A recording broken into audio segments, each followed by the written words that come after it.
There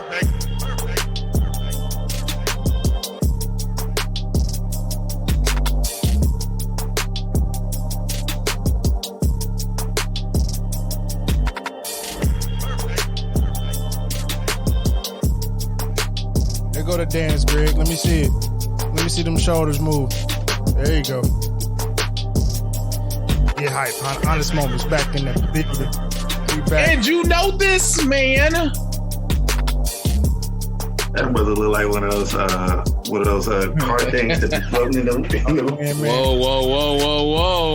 Whoa. Not a good way to start the show. Not a good way to start the show. Don't teach y'all how to dance down in Kentucky. Hey, you going to a place you don't want to go. I ain't talking about square dancing. No, I heard you. I just need to say what? Come on now. Not square dancing. Nah. Hey, man. All Detroit did was take out square dancing and made it line dancing. That's all it was. The house music all day. We ain't took nothing from Kentucky. Other than some chicken. And some L's on the football team. You gotta explain that. What you mean by that? Detroit Lions. That's all I need to say. Kentucky ain't got no good football teams except Louisville. Excuse me? What? What? How we go from Detroit Lions to Louisville? Anyway, what's up, fellas? How y'all feeling? How y'all doing? I'm feeling better, baby. Now that we back in this. Back in this, man. Yeah, getting back on track with the record, with the podcast, making it happen. Greg, man, tell us about your time, your family, what's going on in the life of the Walkers. Man, it's an exciting moment right now, man. We are we working on stuff around the crib right now, man. You know, we are building. Matter of fact, I just got finished talking to somebody about building me a deck. We getting a patio, fireplace, so we're gonna have to record from the fireplace, man. Fire pit outside. But besides that, man, just loving life, man. Building, working on the business, watching that grow, and watching the kids do their thing, man. That's it, man. You know, I can see it now. Everybody just sitting out on the back, smacking themselves, getting the bugs off. Nah, we're gonna have the tiki sticks out there, baby. Mosquito tikis. We having the mosquito tikis out there, baby. They're gonna be the tiki torch dudes. He on the quest. My brother Nate Perkins. What is up, my brother? How is the Perkins household? What's up? Everything's going good, man. Going good. We into fantasy football season, and it's going all right. So my boys then stepped up a little bit, so they both got their own leagues now. So they got their friends. Yeah, they got their own leagues. They got their friends on and everything like that. So it's fun. I'm on with Josh and his league, and we got another league got going. So it's been good. It's been fun. Seeing a little competitive spirit come out. I like it. Yeah, I'll skip the fantasy football talk just because week one wasn't good for your boy. So, yeah, man, it's definitely a fun time though with the football season kicking in. You got football almost every day of the week. You know, college, high school, NFL, little league. You know, what's that? Bishop Sycamore. Let's talk about that. First of all, is Bishop Sycamore actually a real school? Man, does it really exist, or is it? No, I don't think so. I don't think so. I think it was the address was an office park or something like that. And then I had no idea until recent that it was based out of the scam is based out of Ohio. Or I don't even know if you call it a scam or just what they was trying to accomplish, but they had grown men out here playing with playing football.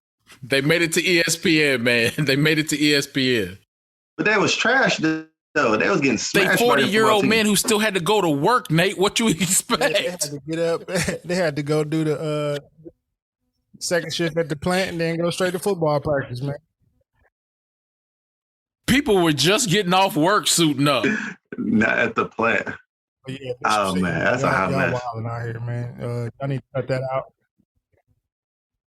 They said that what the athletic director was Creamy Biggums. Spice Adams. Shout out to Spice You Adams. had people doing DoorDash, stopping and just playing football with them, man. Stop playing, man. I can't mess with that, Doc. I can't mess with that at all, man. But I don't know. Hey, for real. On another note, y'all play sports, right, in high school? Y'all ever get that itch? Be watching your son or be watching the game, be like, ooh, wish I could get back out there again one more time. Yeah, I mean, nah. He said, yeah. Yeah, them days gone. Yeah, I mean, I get to reminiscing and recollecting, but yeah, as soon as I even attempt to think about getting up to try to move to do anything, my knee remind you, nope, 35.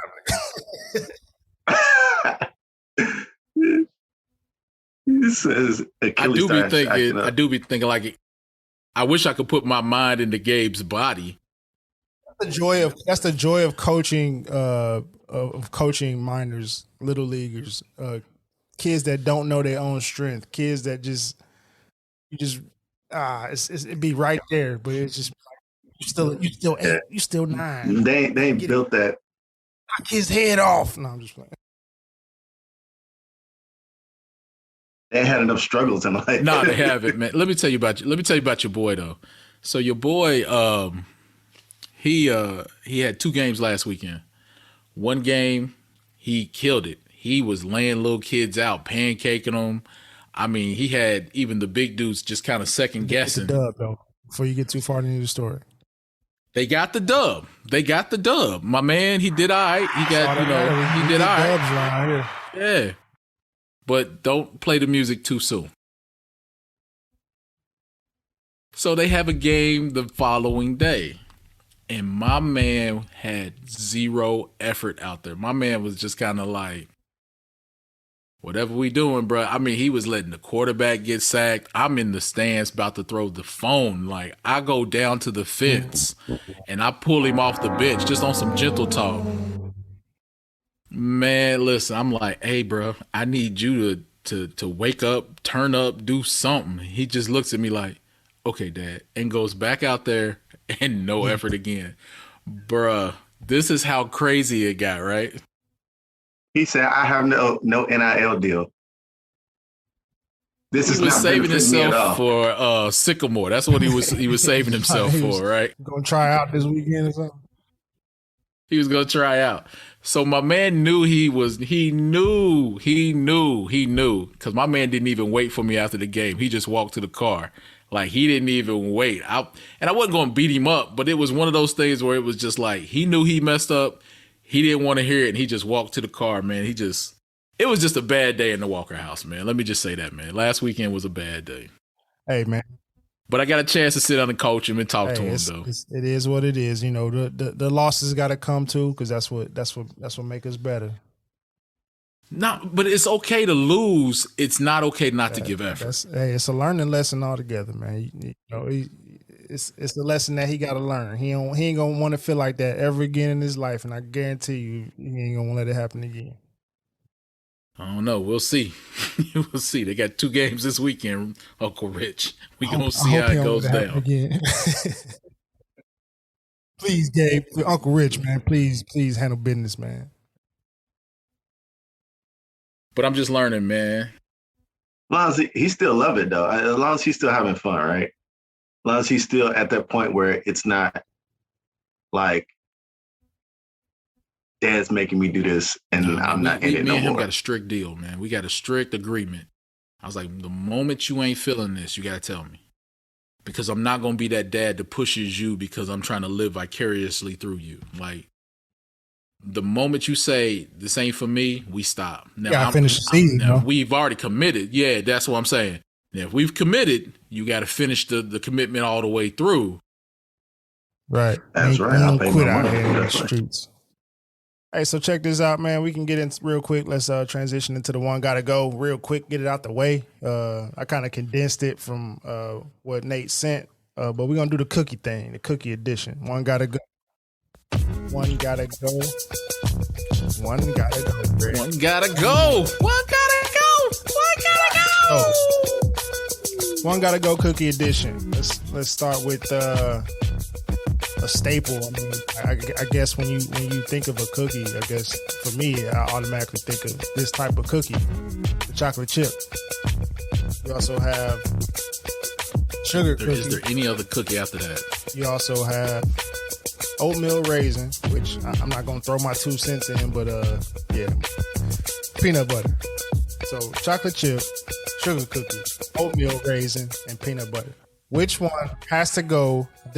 Never existed, never was a thing. Wiped off. There's three. There's three of them. One gotta go is the name of the game, Greg. Pick one. Well, it's gonna be one gotta go plus 2. How about that one? Because I'm telling you off top, the only one that's gonna survive. It's not one gotta stay. It's one gotta go. Which one out of all four? Man. Which one has to go? Anyway, since it's only 4, real quick. One gotta go. Rank yours. All right, chocolate chip cookie. Chocolate chip cookie. So, man, but it's the chocolate chip cookie. And then we got what? The sugar cookie, peanut butter cookie. And what was the last one? The oatmeal. Was it just oatmeal or oatmeal raisin? Oatmeal is for breakfast. It's not for anything else other than for breakfast. No, stop playing. I don't like this neither is me. one of them. So if to give it away, that's my one gotta go. Y'all can have it.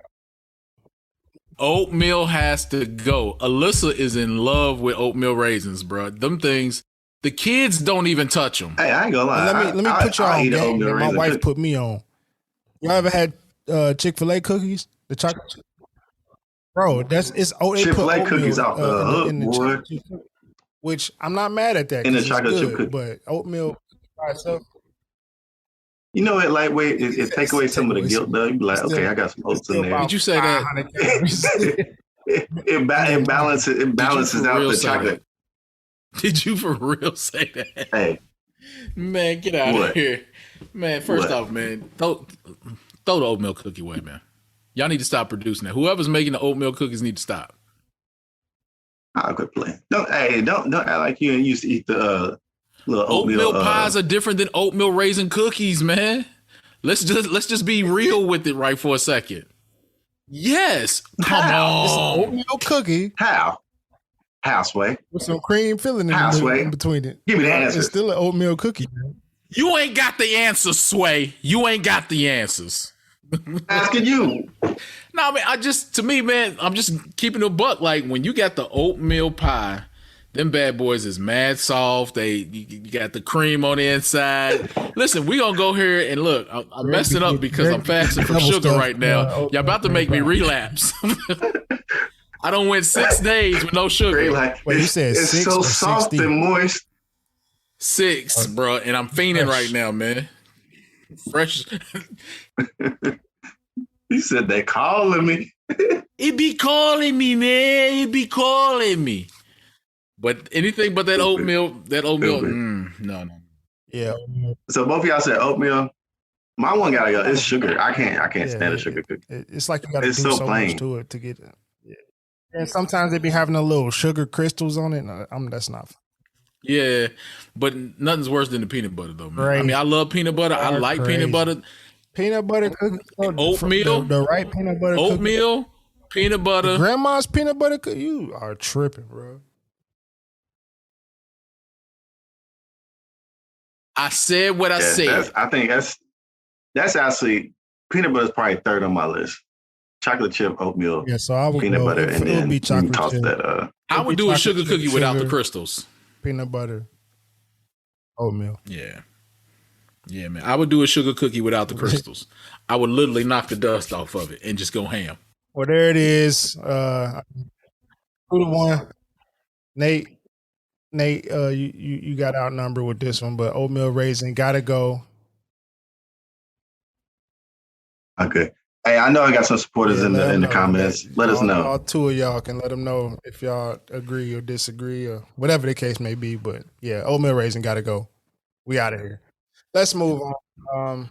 Fellas, man, we had our first episode. first discussion. Kind of, it was a little rocky for your boy over here. My internet connection was on the fritz, so we made do. We got through it. We're gonna get through this one as well. But just kind of to recap, we discussed, team. Finding your role on the team. Finding what your value and what your place is on the team, and how do you identify and know what those what those roles and values look like. Kind of to add on to that, it's there's been quite a few changes, in sports, in the dynamic of sports, and that's kind of like what we always fall back to relate. But the way the way teams are structured, for example, in basketball, is you have your super teams, you have your small market teams, you have your big market teams, but ultimately the goal is to try to get as much talent on the team to help the team be as successful as possible. When we apply that to our everyday lives and just apply that to, whether it's our careers or whether it's our family, I kind of think back and look at, how do you get to the point where after you've identified, what roles are necessary or what roles you have on your team, how do you go past that? How do you build that culture to where, everybody gives that 100% effort and puts their stamp on it to where, there's nothing left on the court.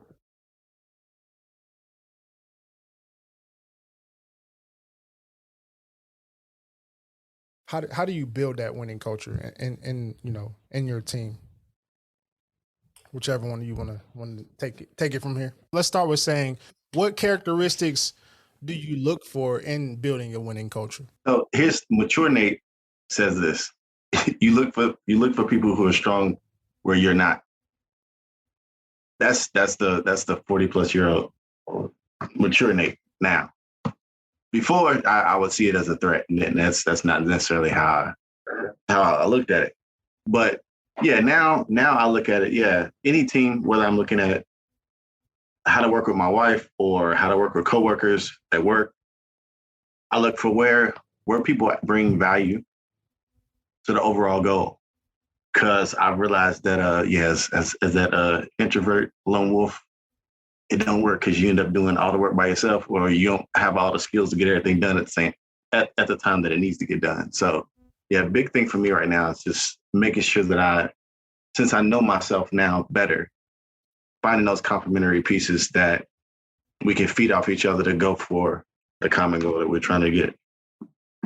I like that first part you said, identifying what you lack in, or what, where you have opportunities to improve, identifying that and then finding those pieces that are able to fill in those gaps. Like it takes, I can agree, it definitely takes looking in the mirror. It takes,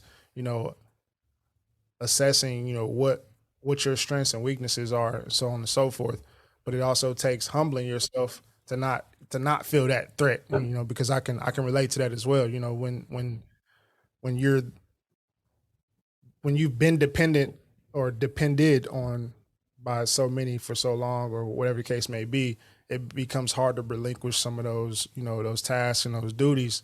And like you said, it gets you in that situation where, you swamped, you cover, you got so much to do, and the efficiency is thrown out the window at that point. How do you, can you speak to how you are able to, easily kind of relate, or what ways you were able to shift those tasks on, or a situation where you might have been able, in that situation where you had to kind of outsource, or whatever the case may be, or rely on others to do certain tasks?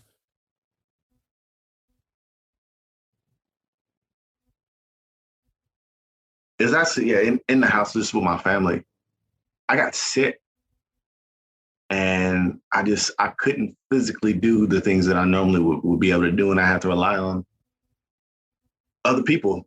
And it caused me to have to one, know what I want, like know the expectations that I had, like what are the things that I was looking for, and what are the things that I needed, and be able to communicate that to So one, have a knowledge of what I wanted, but then two, communicate that to other people so that they can step into wanting to help. So you had to make the playbook, and then teach the plays, and then the rely on the team to execute it, right?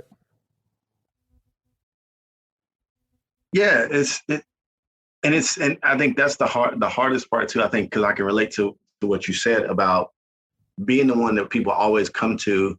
That became a part of my identity. So it's like I like the feeling of being the answer. I like the feeling of being the dependable one and the things the person people lean on. And that the first part of that was like relinquishing that as my whole identity and being okay with being a one that somebody who needs somebody else. And that was a big thing for me, is because I really, yeah, people got to know me. So my mother-in-law, my wife, a whole bunch of people. Now, but you know, the idea of needing somebody else has been foreign, and it's been, I don't know, it's been rough to be able to step into that, and I don't know, it's hard to step into that sometimes, because I guess one of the things that I hung my identity on and my values on was like being this independent person that could do what I needed to do, and I could be the helper, but I didn't have to be the one that needed the help.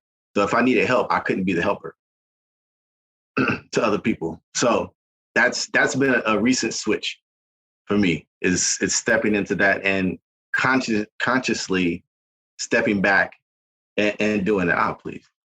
Yeah, I gotta give it up. Yo, for real. Here's a real quick story too. Go ahead, take it. So, we need to hear this. Go ahead, talk about it. Oh, please. You need it. But my wife, I told her last week, I was doing some work outside in the yard, and I knew our boys have to get in certain places and things like that. And she was like, I know you're outside working, doing things that need to be done in the yard. I took care of this. And she didn't ask me what I needed. She saw it and did it. And I was like, thank you so much, because that's the hard part for me, is asking for something, right? Identifying and then asking for something. But her knowing me, she stepped in and was like, I got you. I know what you need. I know what'll make our team complete and get everything accomplished without wearing on one person. I'm going to do that, and we're going to move forward. And it ended up being a successful day. Man, just we can just talk about that alone. When somebody can come in and say, I see a gap and let me fill it. Because, man, going at work, man, I mean, I got a couple employees, and I just had one go off to college. And when I tell you that guy was on like, hey, I see ABC you're trying to do. I know you can take care of this. I'll step in here. I'll fill in here. You don't have to go to this meeting. I'll take care of that. Man, being able to have somebody you trust to be able to take that load off is huge. And I think sometimes we don't really understand or value being able to do that for the people around us.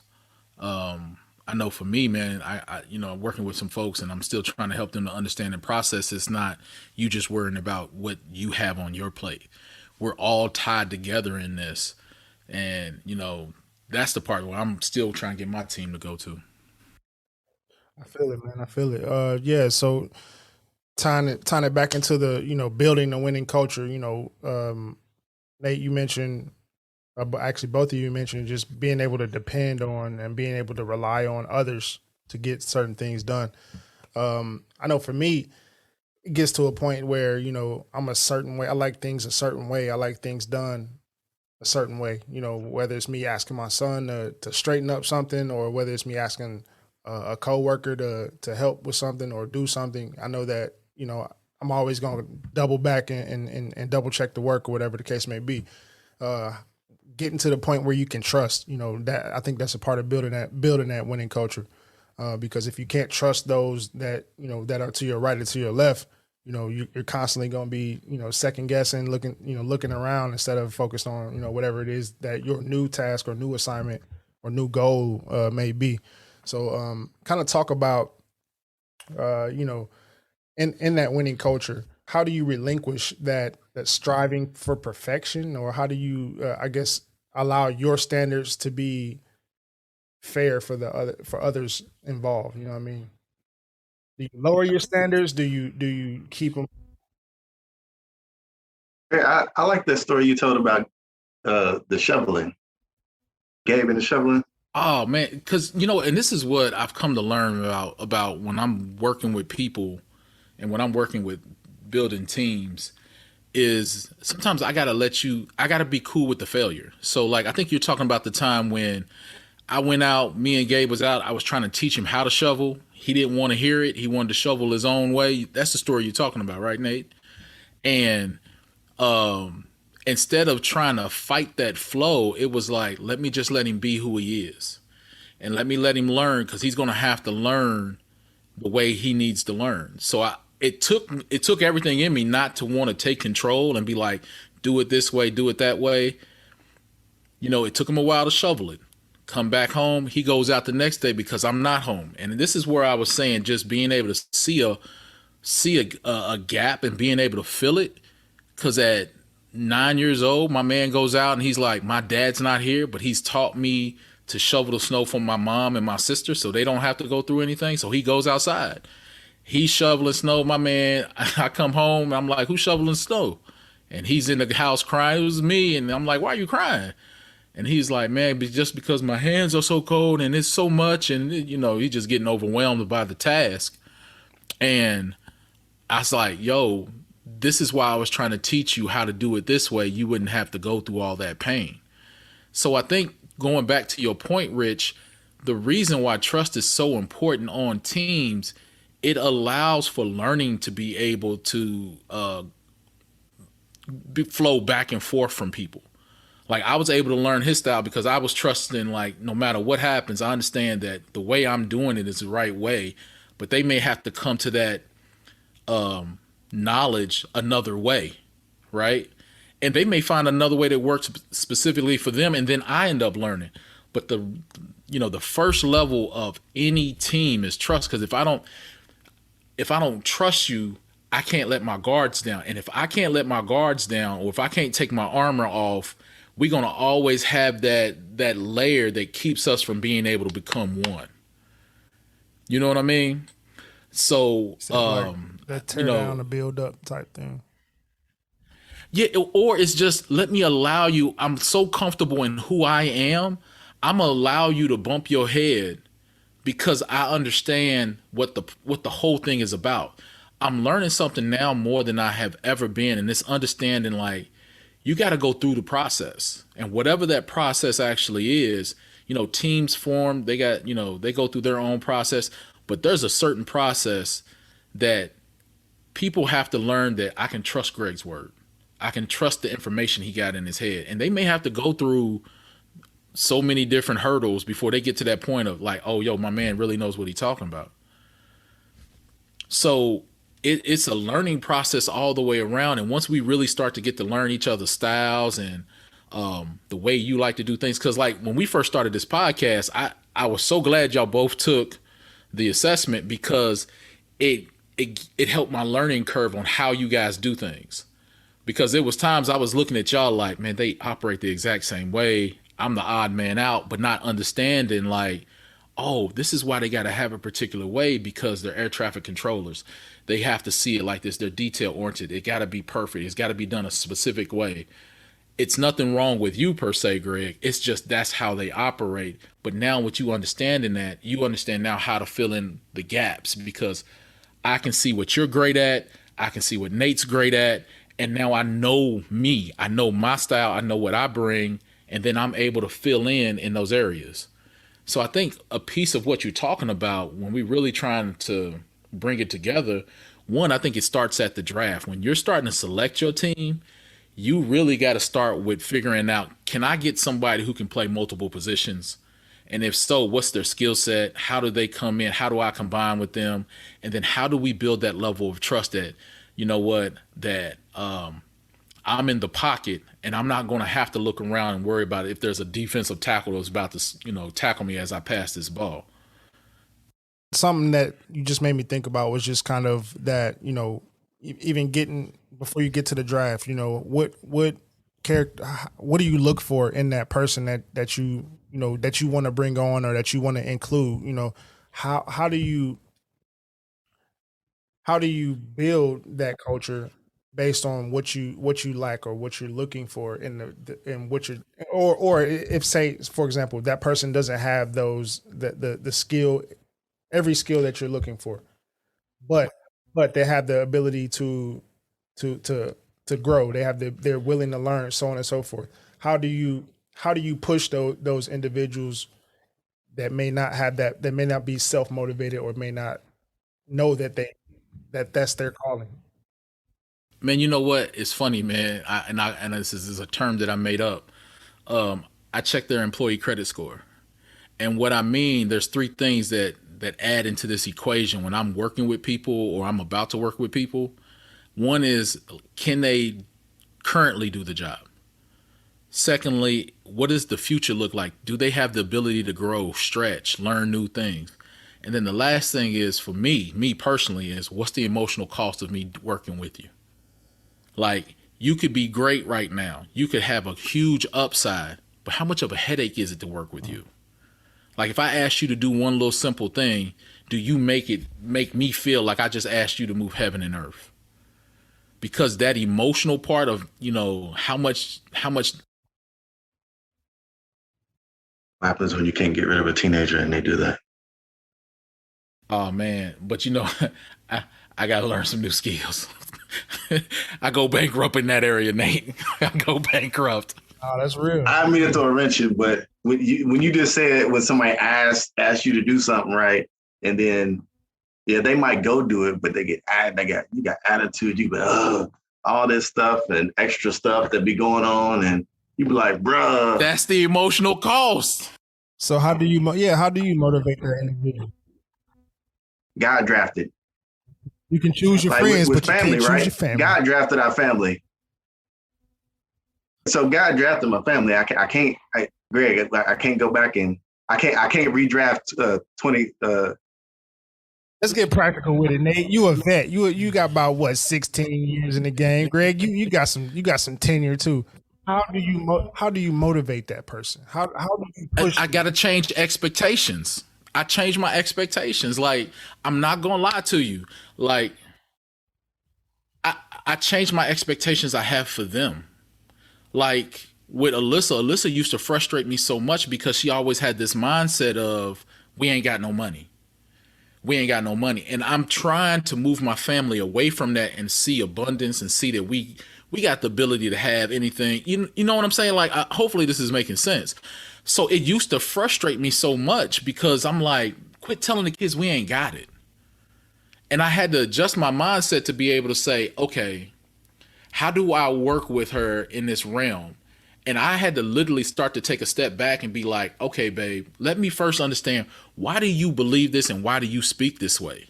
Why are you coming this way? Let me first seek to understand, as you know how it goes. And then it was like, okay, let me try to help alter how you think. Now with teenagers, they only working with a half a brain, so I'm sorry, ain't much we can do with that area. But if we're talking about the general principle of when we're working with people, we got to change that. We may have to change the expectation. I may be asking you to operate out like a jug moment when you really should be operating like a cup. You know what I'm saying? I might be asking more out of you than what you can actually give out. You can give to me. So that's why I'm saying, like, if we can't change them, if we can't take the people off our team and, and change them out with somebody else, now I got to change the expectation. I may not give you as much as I may give somebody else to do. I may not depend on you as much as I depend on somebody else to do. I will trust you as much as you're able to do. I feel you on that. Hey, one point you made, and I want to kind of get the flip side to that as well, because you had talked about like, what do you look for in a teammate, or somebody you're trying to add to your team, right?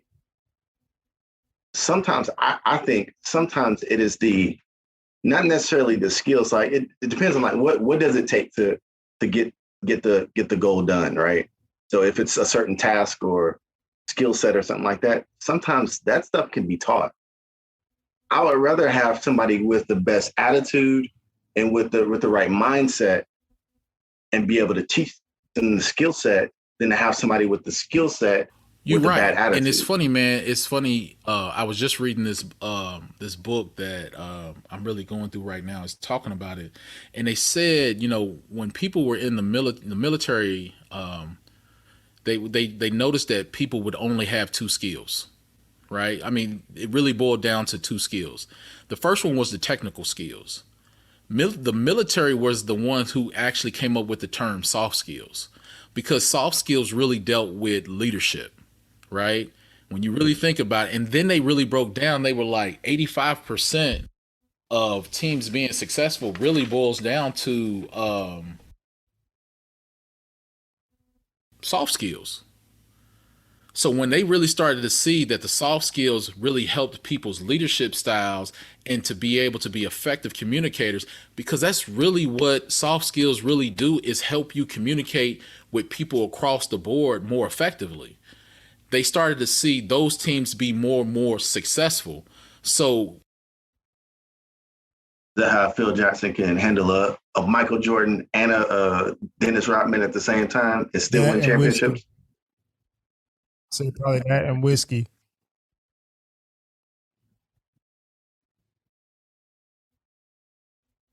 Some had to mellow him out at the end.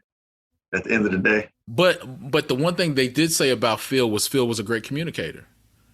Phil got people where they were at. Like when it came to Dennis Rodman, he understood. They even said it, man.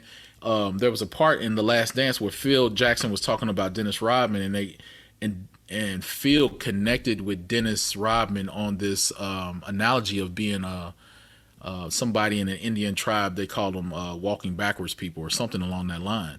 But it allowed for him to be able to connect with Dennis Rodman on Dennis Rodman's level, to where they truly felt like, you got me, I got you, you understand me, and then trust could be built. Like, okay, I'm not going to let you down, right?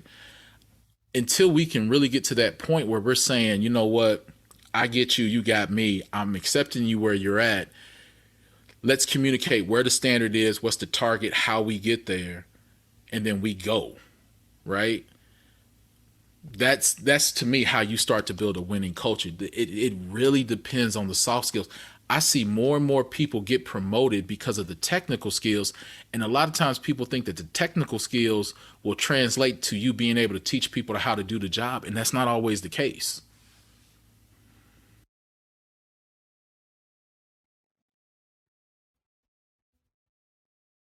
I agree because a lot of people can be specialists and not have the breadth of knowledge to be able to lead people. Yeah, I agree. I Man, agree I with that watch people. It's wholeheartedly. funny, man. Gabe's team, they have people, who've played college ball. They've had a few people who played in the NFL. Um, and sometimes I think, like, okay, you pick them because they got the technical skills, but can they translate the game to the kid?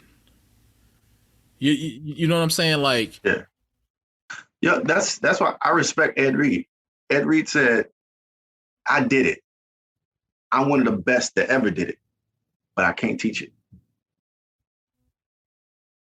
because the way I approach the game as a player, I cannot I can't translate that to somebody else." Some people don't have that patience to wait for people to go through their process as they teach them. You know what I'm saying? So that's what Michael had to learn. Michael, one of the greatest basketball players to ever hit, but my man, that's not what he does. LeBron's the same way. LeBron's not going to wait for you to mature and grow into it. So I'm gonna get people who I can trust in their experience, and I'm going to rely on that. I'm not here to build anybody up anymore. I want people who's already built around me, because I don't have patience, or the window is limited, or I'm trying to be hurry up and get somewhere in my life. And working with people, you gotta be on the flip side patient. of that, though, they may not have the patience to teach their skill set, but their work ethic, other things, their example kind of lead obviously towards building that winning culture by them, other players seeing their work ethic, seeing them be the first one in practice and the last one to leave, stuff like that. That's how they're legacy kind of rubs off, or how they're motivate, how they can motivate others, around them. Yeah. I heard that with it was like that with John Elway and with Shannon Sharp. I remember Shannon Sharp. He was talking about that in an interview where he was like, John Elway was so patient with him to help him learn a new position, because when Shannon Sharp came into the league, he was not a tight end. He was a wide receiver. So he had to learn all that in the first 2 weeks of in the season. He learned it. So it was John Elway's patience that helped him along the way. And because of that patience, it built that rapport that helped them become a great dynamic duo. It goes back to that leadership point, man. I think we keep coming back to it. Building culture starts with the leader. Building culture really starts with the leader. The leader is the one that makes the connection. They make people trust. That's who the spotlight on. So yeah.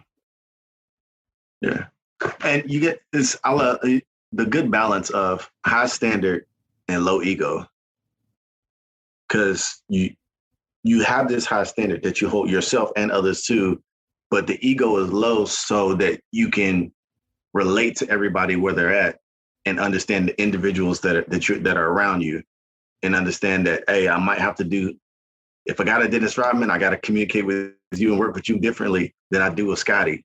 And then different than I work with a John Paxson or a BJ Armstrong or whatever like that. But I can communicate and I can work with all of them to be able to get us to the next place, and hold my standard to be the example that you all were talking about.